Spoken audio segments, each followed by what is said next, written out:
할렐루야. 153 저녁기도 오신 여러분들을 주님의 이름으로 환영하고 축복합니다.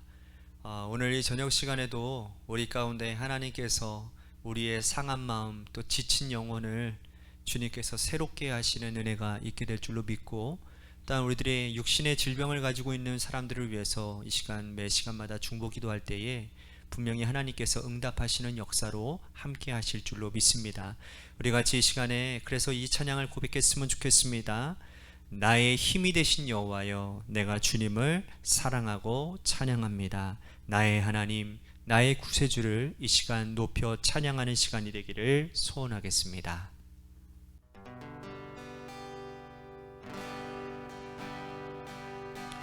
나의 힘이 되신 여호와여, 내가 주님을 사랑합니다. 주는 나의 반석이시며 나의 요새시라. 주는 나를 건지시는 나의 주, 나의 하나님, 나의 피할 바위시요, 나의 방패시라. 나의 하나님,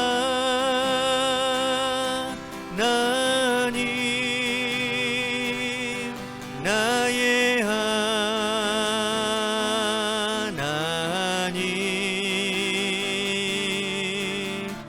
구원의 뿌리시오, 나의 산성이라.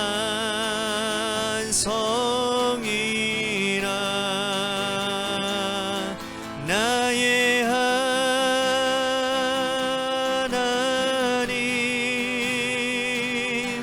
나의 하나님,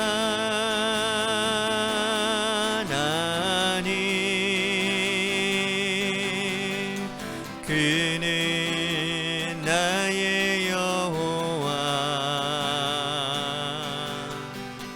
나의 구세주, 나의 생명이신, 나의 생명이신 여호와여, 내가 주님을 찬양합니다. 주는 나의 사랑이시며 나의 의지시라. 주는 나를 이끄시어 주의 길 인도하시며 나의 생의 목자 되시니 내가 따르리라.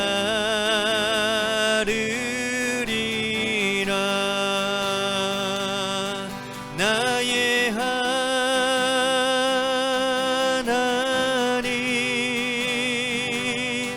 나의 하나님,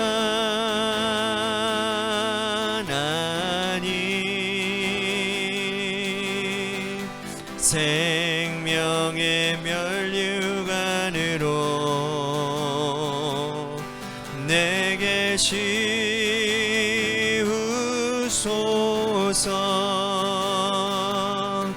나의 하나님,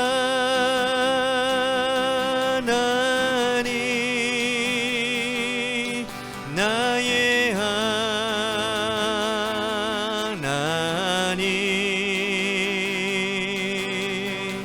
그는 나의 여호와,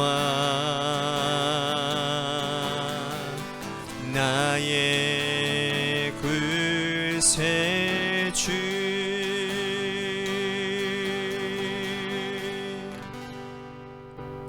기도하겠습니다.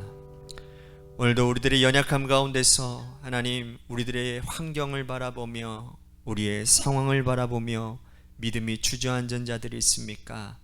이 시간 하나님, 우리들이 간절히 고백했던 이 찬양의 가사처럼 우리의 힘이 되시고 우리의 생명 되시고 나의 반석과 나의 사랑이시는, 나의 요새이시고 나의 의지 되시는 그 주님을 바라봄을 통해 우리 안에 하나님의 일하심들, 하나님의 회복하심의 역사들이 일어나는 시간 되도록 이 시간을 주관하여 주옵소서. 하나님의 말씀을 듣고 하나님, 우리들이 새 힘을 얻어 하나님 말씀 중심으로 사는 삶을 통해 하나님, 우리들이 가는 곳마다 주의 천국이 일어나게 하여 주시고 하나님의 역사들이 일어남을 통해 우리의 신앙생활의 의미를 되찾고 계속 아버지 하나님 새로워지며 또한 하나님 열정을 가지고 하나님의 말씀대로 살아가는 우리 모두가 되도록 축복하여 주옵소서. 귀한 하나님, 기도의 시간입니다. 마치는 시간까지 주님께서 함께해 주실 줄로 믿고 감사드리며 사랑이 많으신 예수님 이름 받들어 간절히 축복하며 기도하옵나이다. 아멘. 오늘 이 저녁 시간에 하나님이 우리에게 주신 말씀 보도록 합니다. 디모데후서 1장 7절부터 8절 말씀까지 보도록 하겠습니다. 디모데후서 1장 7절에서 8절 말씀까지 우리 같이 보도록 하겠습니다. 우리 같이 한 목소리로 다 함께 봉독하도록 하겠습니다. 시작. 하나님이 우리에게 주신 것은 두려워하는 마음이 아니요 오직 능력과 사랑과 절제하는 마음이니, 그러므로 너는 내가 우리 주를 증언함과 또 주를 위하여 갇힌 자 된 나를 부끄러워하지 말고 오직 하나님의 능력을 따라 복음과 함께 고난을 받으라. 아멘. 오늘 이 저녁 시간에도 하나님의 은혜를 사모하셔서 이제 나오신 여러분들에게 하나님의 신령한 은혜와 축복이 함께 하시기를 바라겠습니다. 심리학 이론 중에요, 여러분, 강화 이론이라는 게 있습니다. 이 강화 이론 중에는요, 적극적인 강화와 부정적 강화가 있다고 합니다. 어떤 사람이 바람직한 일을 하고 칭찬받아 마땅한 일을 하면 그에 상응하는 상을 주고 칭찬하고 격려해서 그 일을 지속적으로 할 수 있도록, 계속 유지할 수 있도록 도와주는 것이 적극적인 강화입니다. 반면에 부정적인 강화는 누군가가 분위기를 해치고 또 바람직하지 못한 말이나 행동을 하면 다시는 그 일을 하지 못하도록 벌을 주거나 또 부정적인 피드백을 주는 것을 말합니다. 자, 예를 한번 들어볼게요. 어떤 직장인이 회사가 잘 되도록 하기 위한 아주 좋은 아이디어를 냈어요. 그래서 그 회사에 큰 이익을 끼치면 그에게는 상을 주고 또 포상을 주고 승진을 시켜주고 휴가를 줍니다. 이것은 적극적인 강화에 해당되어지는 것이겠죠. 반면에 부정적인 강화를 하는 사람들도 있습니다. 분위기를 해치고 회사의 발전을 저해하는 사람은 징계를 하고 벌을 주지요. 자, 그런데 이러한 과정을 통해서 심리학자들도 고민이 생겼다라는 겁니다. 적극적인 강화를 지지하는 사람이나 부정적 강화를 지지하는 사람 모두가 도대체 언제까지, 어느 정도까지 이 일을 지속해야 될 것인가 하는 고민에 빠졌다라는 거예요. 상을 주는 것도 한두 번이지 어떤 일을 매번 여러 번 상을 내걸 수 있는 것은 아니지 않겠습니까? 벌을 주는 것도 한두 번이지 교묘히 분위기를 저해하는 사람들까지 어떻게 일일이 찾아내서 벌을 주고 징계할 수 있겠냐라는 거지요. 그런데 세상의 많은 사람들은 상을 받음으로 인해 일을 하고 또 벌을 받지 않기 위해서 일을 하는 사람들이 굉장히 많다라는 거예요. 자, 그러나 우리 그리스도인들은 그렇게 일하지 않죠. 우리 그리스도인들은 그리스도인들을 움직이게 하는 근본적인 힘이 과연 무엇이겠습니까? 우리가 하나님께 상을 받기 때문에 일을 하고 벌을 받기 싫은 것이기 때문에 일을 하는 것입니까? 그렇지 않잖아요. 오늘 본문 말씀에서 하나님께서 과연 우리에게 무엇 때문에 일하게 하는지 오늘 바울의 입술을 통해서, 바울이 디모데에게 주는 그 말씀을 통해서 우리들에게 주시는 말씀이 아주 깊은 은혜의 말씀이라는 생각이 드는 거예요. 자, 이 디모데후서는 바울이 쓴 서신서 가운데 가장 마지막에 기록된 서신입니다. 바울은 신약성경의 27권 중에 13권의 서신을 기록한 사람입니다. 그 가운데 가장 마지막에 기록되어진 이 서신은 디모데에게 보내는 개인적 편지이자 또한 목회 서신이라고 불려집니다. 바울이 디모데후서를 기록한 게 아마 AD 66년경에 로마 감옥에서 기록되어졌다라는 그런 기록이 있더라고요. 자, 그런데 이때는 이전에 감옥에 투옥되어졌을 때와는 사뭇 다른 때였다라는 겁니다. 이전에는 이 로마 감옥은 가택연금 상태였다라는 거예요. 그래서 자유롭게 오가는 사람들을 만날 수가 있었습니다. 이런 사람 저런 사람 만나고 그들에게 복음을 전하고 말씀을 가르치고 또 편지도 자유롭게 썼어요. 옥중서신도 기록했습니다. 그래서 그 옥중서신 중에 여러분들이 잘 아시는 에베소서, 빌립보서, 골로새서, 빌레몬서 등 그런 것들을 기록해서 자유롭게 왕래하는 그 면회하는 사람들을 통해 편지를 보내기도 했다라는 거예요.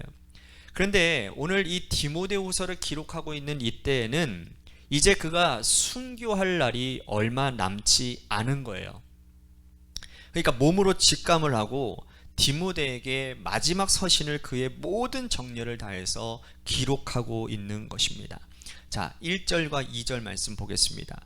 하나님의 뜻으로 말미암아 그리스도 예수 안에 있는 생명의 약속대로 그리스도 예수의 사도된 바울은 사랑하는 아들 디모데에게 편지하노니 하나님 아버지와 그리스도 예수 우리 주께로부터 은혜와 긍휼과 평강이 내게 있을지어다.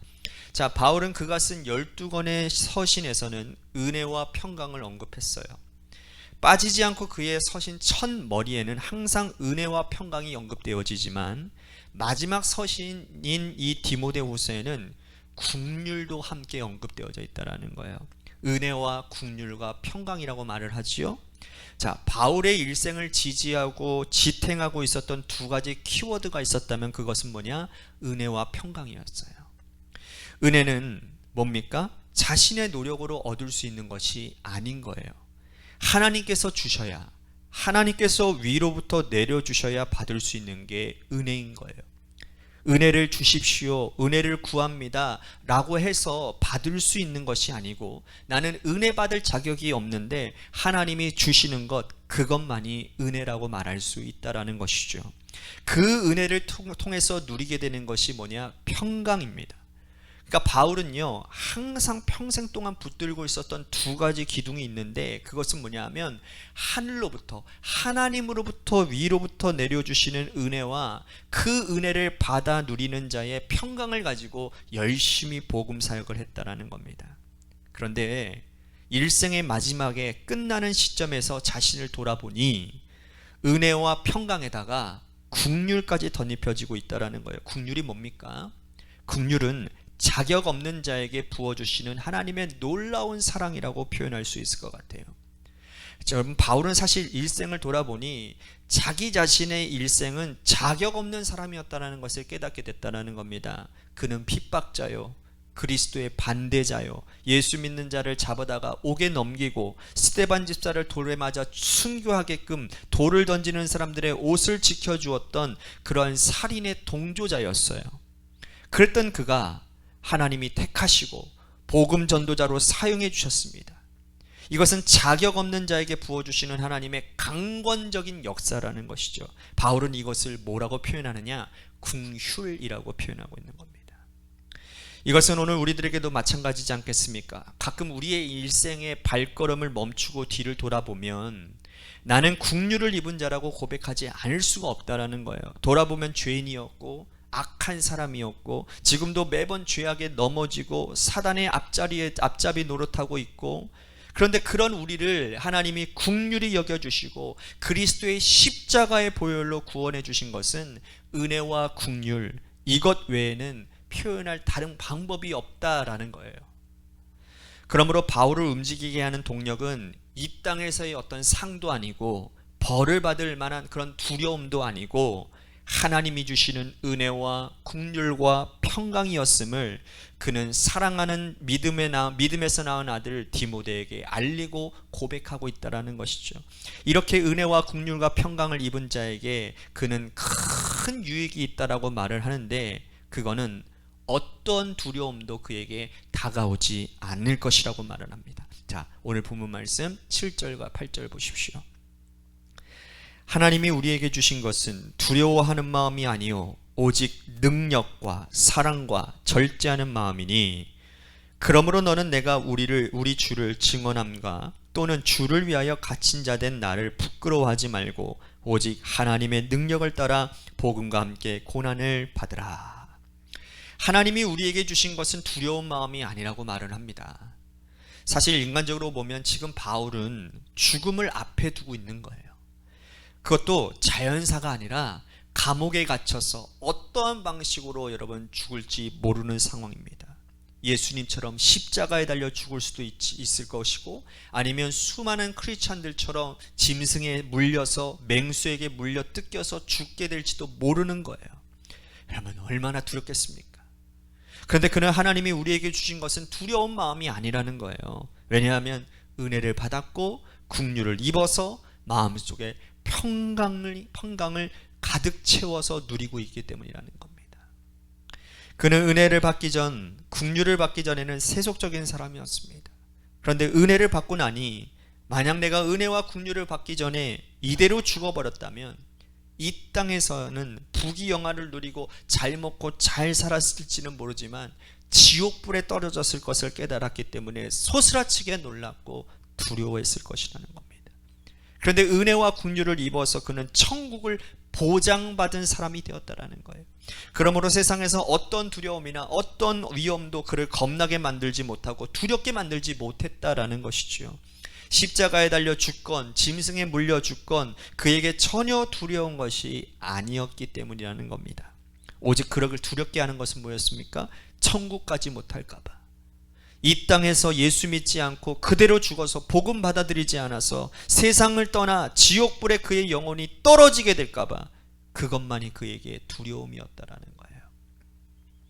이제는 그 두려움이 사라졌으니 그에게는 두려움이 없고 오직 사랑과 능력과 절제하는 마음만 그에게 가득 차 있다라는 거죠. 그러므로 바울은 디모데에게 당당하게 말을 합니다. 고난을 받으라고 말이에요. 그 고난을 받는 마지막 끝자락에 우리가 하나님 나라의 영원한 백성이 될 수만 있다면 고난받는 것이 오히려 우리에게 유익이 되지 않겠느냐고 말을 하고 있는 거예요. 그래서 그는 이것을 하나님의 은혜로 붙잡고 하나님께서 주신 사명을 잘 감당했다고 말을 하는 거예요. 11절 보십시오. 내가 이 복음을 위하여 선포자와 사도와 교사로 세우심을 입었노라. 예수 그리스도의 복음, 이 복음을 받아들이면 이 땅에서는 고난을 받아도 천국 백성이 될 수 있다라는 이 복음을 가지고 그는 여러 가지 사명을 감당했다라고 당당하게 말을 하는 거예요. 그러므로 사랑하는 아들 디모데야, 너도 이 복음을 위하여 사도로, 교사로, 선포자로 열심히 살아내라고 권면하고 있는 겁니다. 바울을 움직이게 하는 힘은 뭡니까? 세속적인 욕심입니까? 상입니까? 벌입니까? 아니에요. 오직 하나님께로부터 위로부터 주시는 은혜였고 긍휼이었고, 그로 말미암아 누리는 평안 때문에 그는 천국을 보장받은 기쁨으로 인해 그가 움직일 수 있는 원동력이 생기게 되었다라는 겁니다. 오늘 우리가 살아가는 힘은 뭡니까? 오늘 여러분들을 움직이게 하는 건 뭡니까? 오늘 이 저녁에 하나님 앞에 나와 엎드려 기도하고 무릎 꿇게 하는 그 힘은 과연 무엇입니까? 이 자리에 여러분들이 오늘 이 시간에 예배를 드리며 하나님이 억만금을 준다고 해도 여러분, 우리가 이 자리에 나와 있기가 상당히 어려울 겁니다. 우리가 하나님의 말씀을 잘 지키면 이 땅의 자녀들에게 큰 복을 준다고 해도 그것 또한 한순간일 뿐입니다. 오직 우리를 움직이게 하는 힘은 뭡니까? 은혜 받기에 부족한 우리들에게 주시는 하나님의 은혜요, 죄인에게 부어주시는 하나님의 긍휼하심을 덧입어 입어 우리들이 구원받았다라는 사실, 그 한 가지가 오늘 하루를, 여러분들의 인생을 움직이게 하는 동력이 되고 힘이 되고 능력이 되는 줄로 믿으시기를 바랍니다. 그 힘과 능력을 가지고 세상 가운데서 능력으로 살아내는 놀라운 영향력을 끼치는 저와 여러분들의 삶이 되시기를 주님의 이름으로 간절히 축복하겠습니다. 오늘 우리의 힘의 근원이 어딘지, 우리가 하나님 외에 다른 것들에 매여서 그것이 없으면 우리들이 살아갈 수 없다라는 하나님 외에 다른 어떤 것이 있는지를 여러분들이 좀 점검해보고 오늘 말씀을 생각하면서 기도했으면 좋겠습니다.